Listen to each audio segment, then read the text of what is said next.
Stan Laurel and Oliver Hardy were both established silent film comedians when they began working together at the Roach Studios in 1927. By the end of the year, their legendary partnership was formed. Completed in 1920, the Roach Studios once stood on Washington Boulevard a few blocks east of Main Street in Culver City. The convenient city street appeared in dozens of Roach comedies. Looking north, Main Street stands between Venice Boulevard and the crisscross intersection of Culver and Washington to the south, highlighted by the landmark Culver Hotel. The boys filmed many scenes here for Pudding Pants on Phillip in 1927, marking Main Street as their cinematic home. Now an established team, the boys began 1928, their first full year together, by returning to Main Street. This time in Leave 'Em Laughing, the Culver Hotel portrays a dentist office, where Stan and Ollie, overcome by laughing gas, laugh uncontrollably as they exit the building and carelessly drive away. The traffic scenes were all filmed on Main Street, just north of the hotel. Veteran character actor Edgar Kennedy made his first appearance with the boys as a frustrated traffic cop. Looking south, behind Edgar stands the former Adams Hotel, appearing in Duck Soup. Now looking north. These stores stood at the south end of Main. The gap between the buildings at back marks a small pedestrian alley you can still visit today. In The Finishing Touch, their first working man comedy, the boys portray carpenters hired to complete a half-built home. Filmed entirely on location, they did not travel far. Looking west, the Cheviot Hills housing development stood less than 2 miles north of the Roach studio. Subdivided in 1924 among 3 golf courses, most parcels were vacant at the time of filming.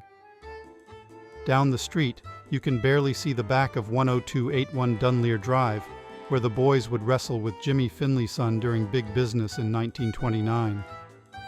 The half-built prop house stood far back from the southeast corner of Motor Avenue and Club Drive.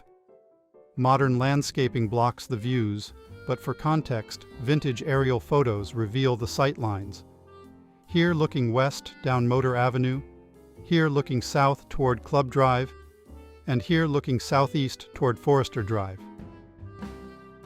To begin, their truck appears beside Motor, looking west toward the corner of Club Drive. Another view looking north reveals a small water tower for the Hillcrest Country Club, and the isolated home at 2742 Motor Avenue. Seen here in other views looking north, the once solitary home has been expanded in front, but the chimney to the left facing the street confirms the spot. As the boys fight with the angry homeowner, this view southeast shows the corner of Motor and Club Drive. The prominent home at back, more fully visible here, remains standing at 2839 Forester. Scenes inside the half-built home were also filmed at this corner, as both the 2839 Forester home and Club Drive appear at back through the windows. Scenes from other angles beside the half-built home reveal the front of a home still standing at 2822 Forester. The back of a third home still standing at 2811 Forester also appears. Edgar Kennedy makes a return appearance. Behind him, Motor Avenue runs north from Club Drive. This fun production still with Dorothy Coburn looks northwest from the prop home site, revealing a street sign for Motor and the distinctive white water tower for the Rancho Country Club nearby. Starting with this view north of Palms, north of Culver City, the white tower appears beyond the Cheviot Hills. Dorothy plays a protective sanitarium nurse trying to keep the boys quiet. 2 blocks north from the prop home, Dorothy's hospital still stands on McConnell Drive. You can clearly read its 2728 address. A different prop room, with finished walls, was built on a vacant lot across the street from the McConnell Hospital. Notice the wide views and blowing trees. The edges of the home and its doorway appear at back in these scenes. Crowded together, today many homes have been remodeled and expanded, surrounded by tall trees. But Stan and Ollie reveal how this popular subdivision first began.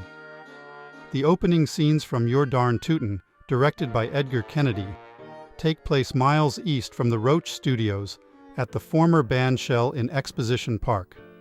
Standing south of the then small USC campus, Exposition Park was a popular filming site. Before the boys visited, Harold Lloyd filmed scenes here for the freshmen, and Buster Keaton filmed scenes here for college. Stan and Ollie would return to USC in 1930 to film the closing scenes from Hog Wild. Looking closer reveals a bandshell with rows of seats. Aside from these publicity stills, the lost bandshell is remarkably undocumented in historical photo archives. Looking east, another view of Exposition Park beside the Coliseum. Looking close shows the bandshell stood adjacent to the California State Exhibition Building. A corner of this building appears during the concert, matching this vintage view of a different corner of the same building. And a single corner of the building along State Drive remains visible today. The site of the bandshell is completely built over. The remaining scenes were filmed at the Roach Studio backlot, which was by then greatly expanded. The film closes with the boys walking past the same backlot corner where Anita Garvin slips at the end of the Battle of the Century. In their purple moment, the boys play henpecked husbands planning a night out. Stan and wife Faye Holderness live at 1752 West 22nd Street. Ollie and wife Lyle Tayo pay Stan and Faye a visit. Out for some fun, the boys meet Dorothy Wolbert, the town gossip. She knows they are up to no good. The house next door appears at back. The boys play innocent. The other house next door also appears. Undaunted, the boys head to town for some fun.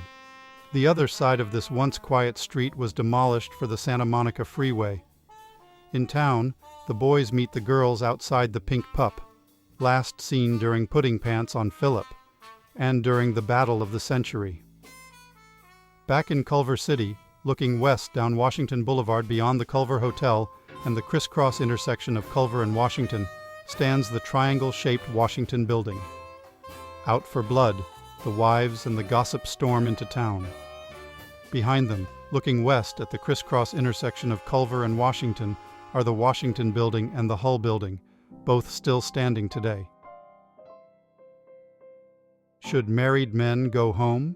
During Should Married Men Go Home, Stan visits Ollie unannounced, hoping they'll play a round of golf. The gate to Ollie's home stood on a vacant lot across from the Palms Elementary School near Culver City. His home was on the studio backlot. These stills show the full school building. The landscaping has been replaced with a parking lot. Here, Stan walks beside the Palms School off-camera to the left. Behind him is a gas station on the northwest corner of Palms and Motor Avenue. That vintage corner gas station at 3479 Motor Avenue would appear during the 1929 Our Gang comedy Noisy Noises and remains a gas station today. The boys filmed at two early golf courses, both now lost. The first scenes were filmed at the Fox Hills Country Club, south of Culver City, at Sepulveda and Slauson, now replaced by the Westfield shopping mall. The Fox Hills scenes are easy to spot. Set against Eastern Hills, Fox Hills did not have any oil derricks, and these views looking west show the bluffs of Playa del Rey at back. After meeting Edna Marion and Viola Richard, the boys offer to buy them a soda, filmed in front of the Roach Studios. The front of the studio appeared in many Roach comedies, but here they also built a small soda shop set on the front lawn. Looking down at the studio front lawn, where Stan posed with these young golfers. After their drinks, they tee off at Fox Hills, keeping Edgar Kennedy waiting. When Stan mistakes Edgar's toupee for a divot, the bluffs of Playa del Rey stand at back. Looking west, the bluffs appear in this distant view. The mud fight took place at the Westwood Golf Course north of the Roach Studio. Remarkably, the golf course stood between Pico and Santa Monica Boulevard beside the Fox Studios and was crowded with oil derricks. The late afternoon sun illuminates character actor John Assen on the Westwood course. Now looking west, with Santa Monica Boulevard to the right. While not confirmed, This muddy scene looking north at a storage shed and oil derrick could have been filmed at this very spot. This view looks south at the Westwood Golf Course from Santa Monica Boulevard. It's easy to imagine our golf friends strolling these gentle hills. Two Tars. In Two Tars, the boys play sailors on shore leave. The film begins as they drive a rental car north up Main Street from the corner of Culver Boulevard. Next, the boys drive along the Roach studio backlot, crashing into a lamppost. The corner at back appears in many films, including You're Darn Tootin'. This doorway marks the entrance to the Pink Pup, featured in Their Purple Moment. Back on Main Street, now driving south toward the corner of Culver Boulevard, the boys meet Thelma Hill and Ruby Blaine, now looking north toward Venice Boulevard. Notice the prominent plumbing sign painted on the wall of 3808 Main Street, then standing beside a vacant lot. The gumball scenes with Charlie Hall were filmed on the back lot. The matching details show Charlie's store had portrayed the ABC restaurant before in You're Darn Tootin'. The boys and the girls spend a perfect day together, only to hit a traffic jam. Thomas Benton Roberts, pictured here during his brief cameo, was an essential Roach studio carpenter and prop man who built the many breakaway cars. Benton recalls the traffic jam scenes were staged along Centinela Avenue, which passed beside the early golf course and Clover Field Airport in Santa Monica. While not fully confirmed, this 1928 aerial view looking east at Centinela seems to match the traffic jam road. First, notice this isolated home west of Centinela. The bluffs of Playa del Rey at back confirm here the traffic jam road points south. This traffic jam home resembles the isolated home west of Centinela. Looking north, these trees along National, the golf course corner, and other details in the aerial view generally match the traffic jam road pointing north. Could these men be golfers? Whether the correct spot or not, today Centinela is completely built over and unrecognizable. The film ends near the Santa Monica Pier. The pier has been a popular amusement park for over 100 years. Harold Lloyd filmed here when he was a Hal Roach star.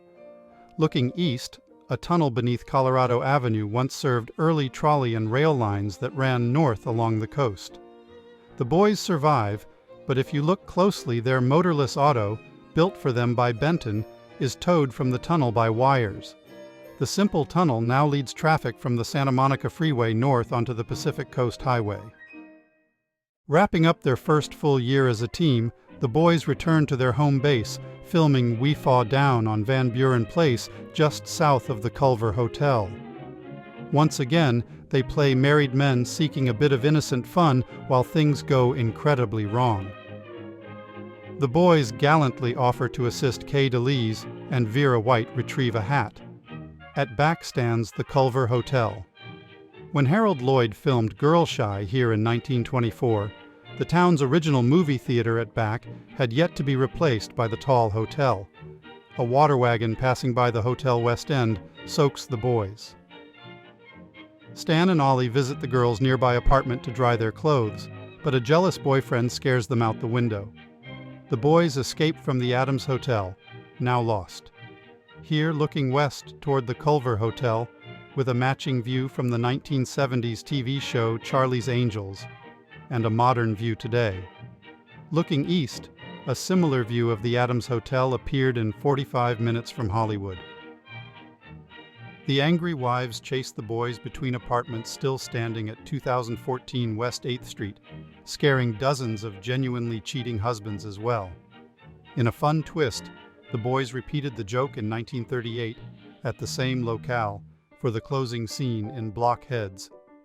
Stan Laurel and Oliver Hardy completed 1928, their first full year performing together, knowing the transition to talking pictures was rapidly approaching. In the end, many silent stars would lose their appeal and careers. But with voices that perfectly suited their characters, that only enhanced their appeal, the boys would enter 1929 and talking pictures to achieve even greater popularity and success.